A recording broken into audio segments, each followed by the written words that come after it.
Indonesia, negara tercinta ini kita tahu bersama kaya akan sumber daya alam.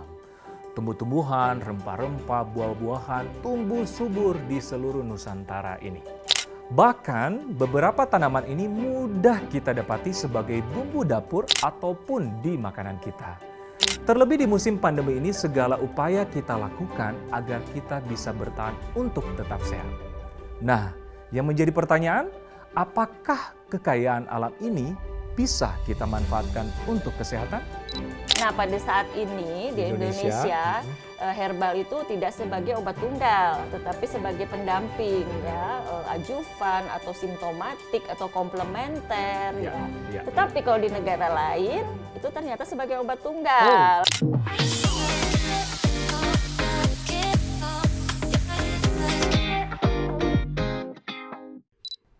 Baik Sobat Vidivisi, jadi untuk menjawab apakah tanaman herbal di negeri tercinta ini bisa katanya menyembuhkan Omikron? Nah, saya saat ini tidak sendiri, saya sedang bersama dengan Dr. Ingrid Tania, ahli herbal Indonesia ya, sekaligus beliau peneliti dan konsultan ya, ahli herbal dan baru terpilih sebagai ketua PDPOJ ya dokter ya? Iya, tahun 2019. 2019 akhir sih, bulan Desember saya terpilih jadi ketua umum Perkumpulan Dokter Pengembang Obat Tradisional dan Jamu Indonesia. Wow, panjang ya, PDPOJ singkatnya. Berarti tidak salah lagi karena memang dokter Ingrid berarti expertnya nih di tanaman herbal nih. Apa kabar dokter? Baik, alhamdulillah sehat. Gimana dok Ekles? Selalu sehat, aman terkendali, terbebas dari Omikron. Karena ya sering disarankan dokter ya minum ini ya jahe katanya dokter ya. Oke dokter, tapi kita belum membahas dulu jahe dan sebagainya dokter. Nah mungkin masyarakat ataupun sobat Vidivisi yang menonton ini mungkin bertanya-tanya apa sih tanaman herbal ini dan apakah semua tanaman itu dikatakan herbal?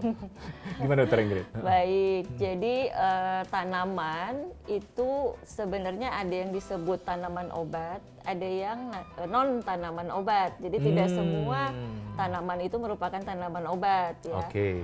Nah, sebenarnya kalau di Indonesia ada istilah lagi namanya tumbuhan obat. Tumbuhan obat. Kalau tumbuhan obat itu artinya tumbuh bebas liar di hutan.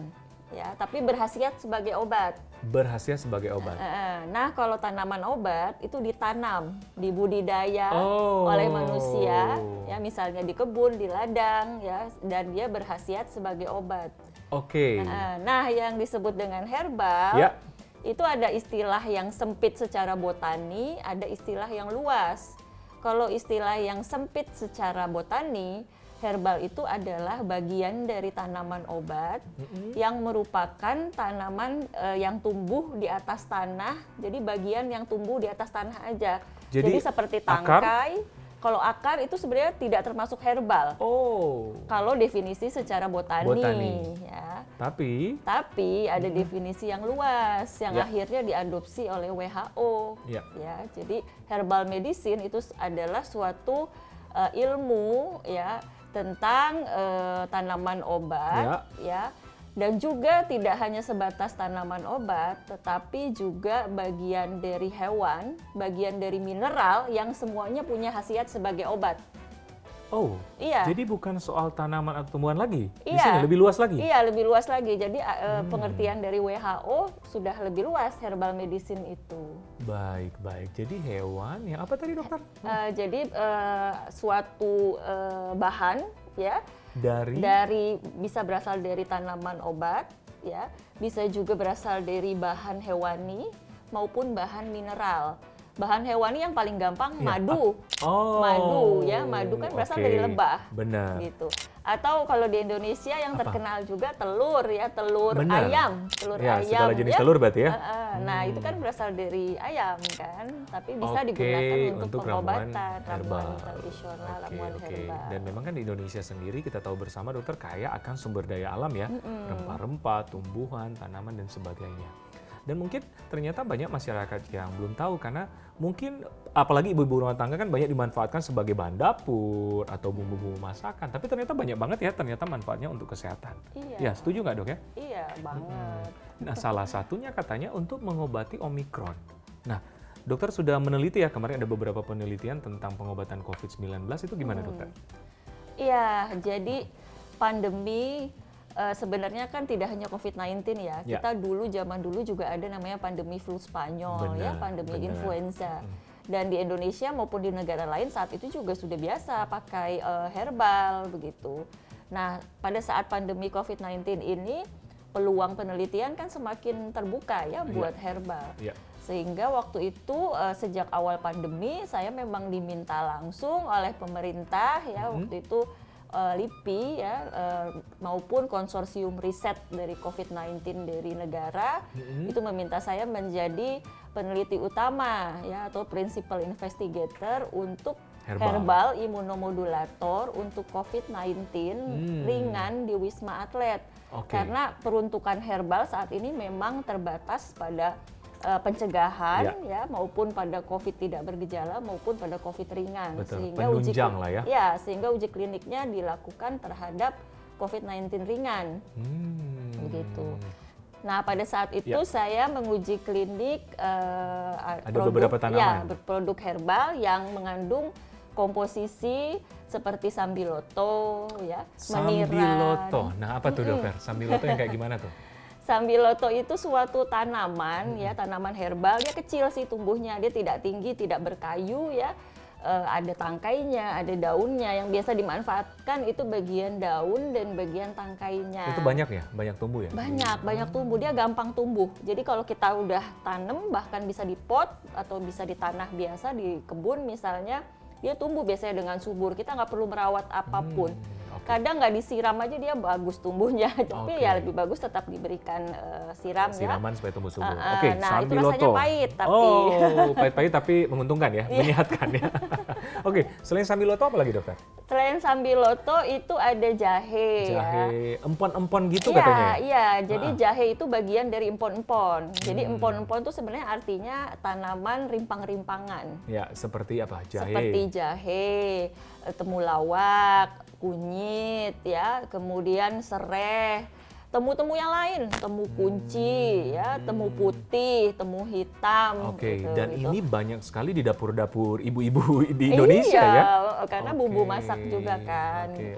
Berarti memang fakta mitos yang beredar di masyarakat bahwa dok, jahe katanya bisa menyembuhkan Omikron. Nah itu menurut penelitian gimana dok? Ya, jadi memang yang namanya penelitian atau uji klinik itu kan tidak bisa satu penelitian saja atau satu uji klinik aja ya. Kadang kita membutuhkan uji klinik tahap-tahap berikutnya. Nah, sampai saat ini kalau jahe itu penelitiannya tentu bertahap ya, tidak langsung uji klinik. Ada yang namanya penelitian bioinformatika. Penelitian bioinformatika itu penelitian yang sifatnya molecular docking simulasi di komputer. Jadi senyawa aktif jahe, misalnya gingerol dan sogaol, itu disimulasikan dengan M protein dari virus COVID-nya gimana? Dia bisa nggak gitu ya sebagai antivirus. Nah, hasilnya dari penelitian bioinformatika itu menunjukkan jahe itu bisa sebagai antivirus. Kemudian berarti sudah melewati penelitian. Iya. Kemudian ada lagi penelitian in vitro ya. Penelitian in vitro itu untuk menunjukkan di laboratorium, di test tube itu reaksikan dengan virusnya, dia bisa bersifat antivirus begitu. Jadi sudah terbukti ya? Berarti fakta dokter ya? Fakta sebenarnya. Kemudian setelah itu ada uji klinik. Uji praklinik biasanya dilewati kalau untuk herbal-herbal yang memang sudah banyak pembuktiannya dia berkhasiat begitu ya. Sehingga pada masa pandemi Covid ini bisa kita lewati uji praklinik, yang penting sudah melalui uji keamanan, ya uji toksisitas, lalu langsung uji klinik pada subjek manusia. Dan hasilnya memang misalnya jahe gitu ya, dia memiliki sifat sebagai anti peradangan kalau dari antiinflamasi kalau dari hasil uji klinik. Kemudian dia juga punya sifat sebagai imunostimulator, ya regulator atau imunomodulator. Jadi dia bisa menstimulasi respon imun, meningkatkan daya tahan tubuh ya. Makanya disebutnya sebagai herbal imunomodulator. Nah, yang dokter teliti tadi di Wisma Atlet. Itu apa tadi dokter? Sambiloto, jahe merah, meniran, dan daun sembung. Kemudian saya juga meneliti ada namanya medicinal mushroom ya. Jadi suatu jamur ya namanya Cordyceps militaris. Nah, Cordyceps militaris ini sebenarnya jamur asli dari pegunungan Tibet. Tapi ada nggak di Indonesia, dokter? ya kita sudah bisa membudidayakan gitu di Indonesia gitu. Nah, dari semua tanaman herbal itu yang dokter teliti gimana hasilnya? Nah, hasilnya yang saya teliti Selain jahe tadi kan udah terbukti ya, berarti tanaman-tanaman yang lain ini gimana, dok? Iya, hasilnya bisa dikatakan sama ya. Oh, sama. Jadi semua sih sebenarnya memberikan manfaat. Walaupun secara statistik tidak terlalu signifikan dibandingkan antivirus yang konvensional obat medicine. Ya, Okay. tetapi memberikan manfaat dalam arti mempercepat meredakan gejala, karena sifatnya sebagai antiinflamasi dan meningkatkan imun tadi. Dan meningkatkan imun sehingga dia mempercepat penyembuhan. Jadi hasil-hasilnya terlihat seperti itu ya. Jadi misalnya perbaikan fotoronsennya menjadi lebih cepat gitu ya. Terus perbaikan gejalanya mungkin, labnya juga ada perbaikan gejala dari labnya selain dari gejalanya. Dan lebih cepat konversi PCR-nya. Gitu. Oh, menarik nih. Dokter, di antara semua tanaman-tanaman tadi mana yang paling hits? Paling membantu maksudnya? Iya kan, Dok? Oh, tanaman ini mungkin atau mungkin sama semua atau gimana, Dokter? Sebenarnya dari yang tadi saya sebutkan, dari yang tadi saya teliti itu dia bisa dikatakan tidak terlalu berbeda jauh ya dalam arti khasiatnya ya, dalam arti efikasinya. Semuanya memberikan manfaat. Tetapi kalau kita lihat main banyak-banyakan uji kliniknya misalnya ya. Yang banyak itu Sambiloto. Karena Sambiloto itu diteliti juga di negara lain, misalnya di Thailand. Tapi jahe juga banyak juga penelitiannya ya. Jadi di negara-negara lain seperti di Iran, di India itu diteliti juga. Oke.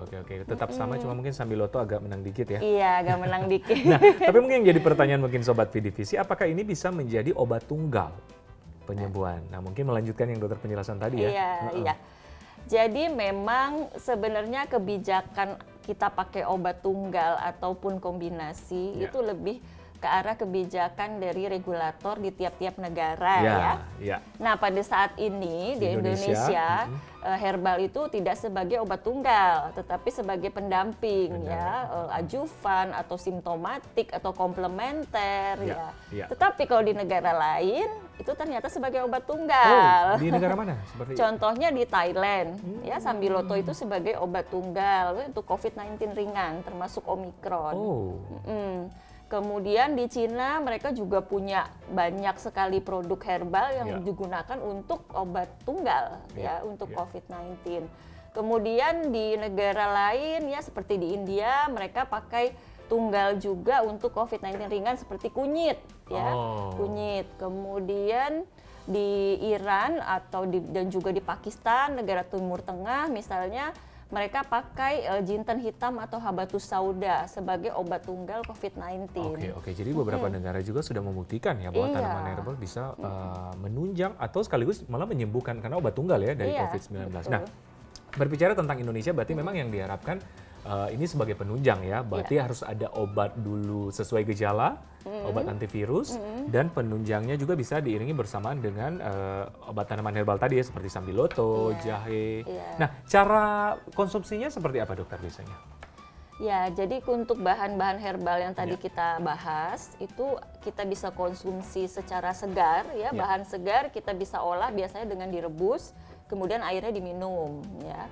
Diminum berarti Sambiloto bisa langsung direndam. Berarti bisa satu bahan aja atau lebih bagus mix antara beberapa bahan, dokter? Kalau berdasarkan hasil uji klinik itu boleh tunggal saja Sambiloto atau boleh dicampur dengan yang lain. Yang tadi saya sebutkan, misalnya jahe merah, ya meniran, daun sembung itu boleh. Ya, kalau yang paling sederhana tentu yang tunggal ya, karena sebenarnya tidak berbeda jauh efikasinya antara yang bahan tunggal dengan yang dicampur kombinasi. Nah, si Sambiloto ini misalnya kita bisa ambil sekitar 25 gram ya Sambiloto segar, itu direbus dalam 2 gelas air. 2 gelas air, air mendidih? Ya, hingga tersisa airnya 1 gelas. Dari 2 gelas jadi 1 gelas. Tinggal diminum sehari itu bisa 3 kali. 3 kali sehari? 3 kali sehari. Dan pagi, siang, malam ya? Ya, sebelum makan. Sebelum makan? Ya. Kalau ada penyakit mah? Kalau ada penyakit mah boleh sesudah makan, tetapi kalau herbal itu sebenarnya lebih ideal sebelum makan. Karena dia akan lebih mudah terabsorpsi atau terserap ya ketika perut kita kosong gitu. Oke, jadi minum 3 kali sehari bagi penderita yang mungkin sedang mengalami Omikron ya. Nah, cara penyajiannya tadi dengan air hangat atau gimana dokter? Bisa langsung minum atau terserah mau air hangat, dingin? Oh ya, yang tadi direbus tadi ya, setelah direbus baiknya sih pas hangat-hangat kita konsumsi. Boleh ditambah dengan madu. Nah, ya, itu. Madu misalnya kan 3 sendok teh. 3 sendok teh. Karena kan Sambiloto bilang tadi pahit banget. Jadi bisa dikombinasi dengan madu atau gula merah atau gimana? Boleh. Gula merah juga boleh atau gula aren ya. Tetapi disarankan sih lebih baik madu ya, karena madu itu ada sifat antivirusnya juga, ada sifat imunomodulator juga, ada sifat anti peradangan, anti batuk juga gitu. Jadi bisa sinergis gitu. Oke, berarti yang disarankan adalah madu ataupun gula aren ataupun gula merah. Kalau itu kan Sambiloto, kalau kayak jahe bisa juga ya? Iya, bisa juga. Karena kan kalau Sambiloto tuh pahit banget ya. Jadi walaupun dicampur sama madu atau gula aren tetap pahit banget. Aduh, kalau yang nggak tahan mah muntah deh. Nah, kita bisa kombinasi antara jahe merah misalnya dengan kunyit ya, dengan temulawak misalnya, kemudian sereh, kayu manis, bisa juga kita tambah cengkih, itu boleh. Ya. Nah, kita bisa ngambil takaran misalnya jahe merahnya 20 gram. Ya. Jadi sekarang misalnya kita nyiapin nih jahe, berarti jahe 20 gram. 20 gram. Kalau nggak ada timbangan kurang lebih apa ya, 2 ruas itu atau gimana? Ya kira-kira 2 ruas lah. Tapi tetap saya menyarankan timbangan lah ya, timbangan dapur ya. Kan nggak mahal ya, jadi lebih akurat tuh, lebih bagus gitu ya. 20 gram. Kemudian kunyit juga bisa 20 gram. Kunyit 20 gram. Kemudian temulawak bisa 10 gram atau 20 gram. Ya, kemudian sereh itu 1 batang. Sereh 1 batang. Lalu kayu manis juga 1 batang. Kayu manis 1 batang. Ya, kalau cengkih bisa 3 butir. Baik. Ya. Nah, semua bahan itu direbus dalam air mendidih 2 gelas hingga tersisa 1 gelas. Nah, pada saat direbus itu kita boleh tambahkan gula aren ya secukupnya, atau gula merah atau gula kelapa. Nah, setelah tersisa 1 gelas, kita matikan, saring, minum ya. Atau sebelum diminum kita mau tambahkan madu kalau kita nggak pakai gula, kita tambahkan madu gitu. Tambahkan madu misalnya 2 sampai 3 sendok teh, kemudian beri perasan jeruk nipis. Wah, enak tuh. Udah. Segar tuh. Minum. Segar, iya. Dan berkhasiat juga. Jadi bukan hanya sekadar memberi minuman penyegaran. penyegar. Tapi berkhasiat meningkatkan daya tahan tubuh. Salah satunya mungkin bisa juga mematikan virus Anda termasuk Omikron ya. Iya, dan membantu meredakan gejala tadi ya, karena sifatnya antiinflamasi. Batuk, sakit tenggorokan ya, itu bisa dibantu diatasi dengan ramuan tadi. Nah, jadi dicatat ya Sobat Vidivisi, bisa dipraktekkan di rumah. Kalaupun Anda yang, saya nggak COVID dok, saya nggak ini ya, bisa mungkin 1 sampai 2 kali sehari untuk penunjang untuk daya tahan tubuh ya. Iya, betul. Dan biasanya selama berapa lama? Jadi disarankan itu sejak awal mulai ada gejala. Sampai sebenarnya paling singkat 3 hari pun boleh ya. Jadi kalau kita ringan, benar-benar kan ada yang ringan artinya tidak bergejala ataupun bergejala hanya 1 hari, kita bisa 3 hari aja. Tapi bisa juga kita konsumsi sampai 2 minggu pun boleh ya, karena gejala kan kadang sampai 2 minggu. Bahkan kalau ada long COVID bergejala sampai 6 bulan sampai 1 tahun pun boleh. Boleh. Jadi bisa, pokoknya selama ada gejala bisa disarankan untuk diminum. Betul. Kalau sebagai tindakan pencegahan, kalau misalnya saya nih bukan COVID atau Omikron, bisa ya? Bisa minum juga? Jadi kalau buat pencegahan dalam arti untuk menguatkan imunitas tubuh, kita bisa konsumsi sehari antara 1 sampai 2 kali. Sedangkan kalau untuk pengobatan kan 3 kali. Gitu. Jadi kalau misalnya sebagai penunjang aja untuk meningkatkan imun, bisa 1 sampai 2 kali sehari. Tapi kalau lagi bergejala, 3 kali sehari. Berarti ini untuk semua tadi, baik Sambiloto, jahe, yang empon-empon apa ya dokter tadi? Jahe, kunyit, temulawak, serai, ya. Iya. Kemudian ada temu kunci juga sebenarnya, termasuk di Thailand itu juga pakai temu kunci. Oke. Jadi bisa tanaman-tanaman herbal ini bisa salah satunya ataupun kombinasi. Bagi Anda yang menderita Omikron, berarti 3 kali sehari disarankan. Iya. Oke, tapi kalau untuk pencegahan 1 sampai 2 kali sehari. Iya, betul. Ya. Wow, Dokter Ingrid, ternyata tanaman-tanaman ini tanaman herbal yang mudah sekali kita dapatkan, termasuk di dapur-dapur ya. Tadi ada sambiloto, jahe, kunyit, itu membantu kesehatan. Salah satunya juga berdampak pada Omikron ya. Iya. Nah, menurut dokter sebagai ekspertis nih di bidang herbal, pemanfaatan herbal di Indonesia seperti apa sih? Ya, jadi sebenarnya kita di Indonesia kan kaya akan Kaya biodiversitas banget. ya, Bener. tumbuhan obat di hutan, tanaman obat di tanah-tanah kebun kita, ladang kita, itu kan luar biasa. Dan nenek moyang kita udah biasa pakai sebenarnya. Benar. Jadi kita nggak heran masyarakat di tiap-tiap rumah tangga juga banyak memanfaatkan herbal. Ya. Nah, cuma memang pemanfaatannya dalam arti dipercepat pengembangannya, ya artinya dimanfaatkan hingga ke sistem pelayanan kesehatan, Ya. itu yang masih kurang, Masih ya, belum belum ini ya. optimal ya, tidak seperti di negara lain yang sebenarnya mereka sumber daya tanaman obatnya tidak sebanyak Indonesia, tapi mereka udah lebih maju duluan Iya, gitu loh. iya. Jadi kita ketinggalan Ada memang. ketinggalan untuk pemanfaatan, karena saya ingat kalau di Cina pengobatan herbal itu kan sangat maju di sana. Iya. Dan dimasukkan dalam kurikulum ini ya, pengobatan medis. Ternyata ada teman-teman saya dokter yang belajar di sana, ternyata di samping obat memang farmakologi, obat juga secara herbal ya dipelajari. Ya, jadi kalau di Cina begini, mereka memang punya 2 fakultas kedokteran, ya. Oh gitu. Jadi ada fakultas kedokteran yang sifatnya Western Medicine, ada fakultas kedokteran yang Timur, yang Jadi Western TCM. Medicine yang kayak kita, Yang ya kayak kita dokter-dokter. kita nih Western oke. Medicine. Mereka dibagi 2. Jadi si calon dokter ini nanti boleh milih, mereka mau jadi dokter yang mana? Mau jadi dokter Western Medicine atau dokter TCM. Gitu. Nah, kalau kita lihat negara lain, sebenarnya ada contoh yang lebih mirip di Indonesia, tapi Ya. mereka bisa maju. Contohnya Seperti? Jepang. Oh, Jepang. Jepang hanya ada satu macam fakultas kedokteran, yaitu Western Medicine seperti kita. Kita di Indonesia kan juga cuma ada fakultas kedokteran Western Medicine, Conventional Medicine. Iya, benar. Nah, tapi di sana semua fakultas kedokteran negeri maupun swasta diwajibkan ada kurikulum tentang herbal. Jadi kurikulum wajib, bukan kurikulum pilihan minat dia boleh ambil, Iya, enggak, boleh tapi tidak. benar-benar harus wajib. Jadi semua lulusan dokternya Harus memiliki kompetensi ya dan legalitas untuk memberikan pelayanan herbal di pelayanan kesehatan. Jadi itu ya yang bisa mungkin kedepannya mungkin kita bisa jadikan contoh. Iya, betul. Karena Indonesia kaya akan tadi tanaman-tanaman herbal ya yang punya di seluruh Nusantara ya, kita tahu bersama, kita berlimpah rempah, tumbuhan dan sebagainya. Iya, Jepang aja bisa kayak gitu, padahal mereka mengimpor tuh herbal-herbalnya, termasuk herbal dari Indonesia, tapi bener. mereka mempelajari bener-bener gitu. Apalagi di Indonesia ya, mudah-mudahan berharap ya dokter di kemudian hari ada tambahan khusus supaya kita juga nih yang dokter-dokter bisa ada pengalaman tentang herbal. Iya, betul. Setuju.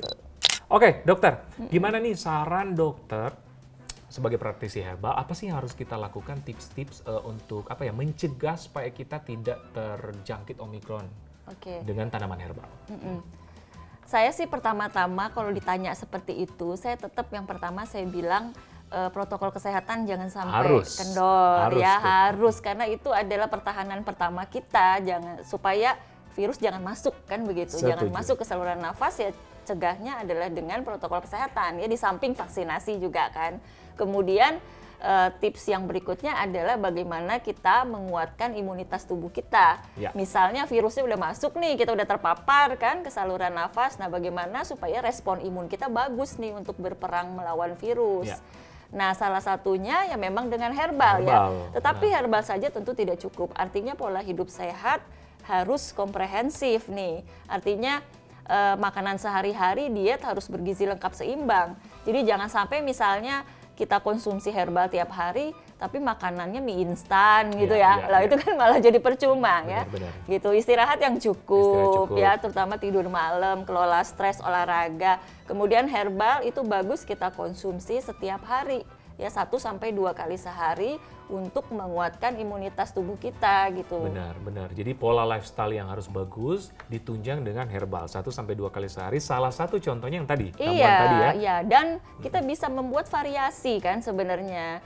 Jadi empon-empon yang kita ramu pun bisa bervariasi. Jadi yang tadinya campurannya jahe merah, kunyit, temulawak, sereh, nanti kita bisa kombinasi misalnya lengkuas, temu kunci gitu ya, dengan kapulaga misalnya, atau dalam sehari-hari kita lalap herbal yang mentah ya, dikasih cocol sambel kan itu jadi enak ya. Jadi kalau di India mereka pakai tulsi. Tulsi itu basil ya, holy basil. Jadi kalau di Indonesia padanannya itu kemangi. Oh, daun kemangi. Iya, kemangi itu sifatnya antivirus dan imunomodulator. Iya. Atau kalau yang sama persis ada namanya daun ruku-ruku, tapi kalau daun ruku-ruku itu banyaknya di Sumatera Barat. Agak jarang ya kalau yang banyak kemangi misalnya, daun kemangi kan pegagan itu juga bisa dilalap, kelor. Iya. Gitu. Jadi setidaknya ada tanaman herbal 1-2 kali sehari lah ya, kita supporting. Nah, ini yang kasih kita tips adalah yang tadi, yang jahe, empon-empon lah ya. Iya. Segala jenis empon-empon bisa dikombinasi 1, 2, atau 3. Pokoknya tergantung selera ya dokter ya. Karena itu yang banyak di dapur kita kan. Oke dokter Ingrid, terima kasih banyak, informasinya sangat jelas. Dan semoga Sobat Vidivisi bisa mengilhami, mendengar, dan sekaligus bisa mempraktekkan di rumah. Terima kasih dokter ya. Iya, Sehat selalu ya. Sehat Sampai ketemu selalu lagi. juga. Jangan bosan-bosan diundang di Dokterpreneur with Dr. Ekles. Iya, insya Allah nggak bosen lah. Terima kasih dokter. Iya, sama-sama. Oke Sobat Vidivisi, tersekian dulu perbincangan kita kali ini bersama Dokter Ingrid mengenai tanaman herbal ternyata bisa menunjang penyembuhan dari Omikron. Semoga bermanfaat untuk kita semua. Baik dok, Sobat Vidivisi, carilah informasi kesehatan yang benar hanya di Dokterpreneur with Dr. Ekles. Sampai jumpa.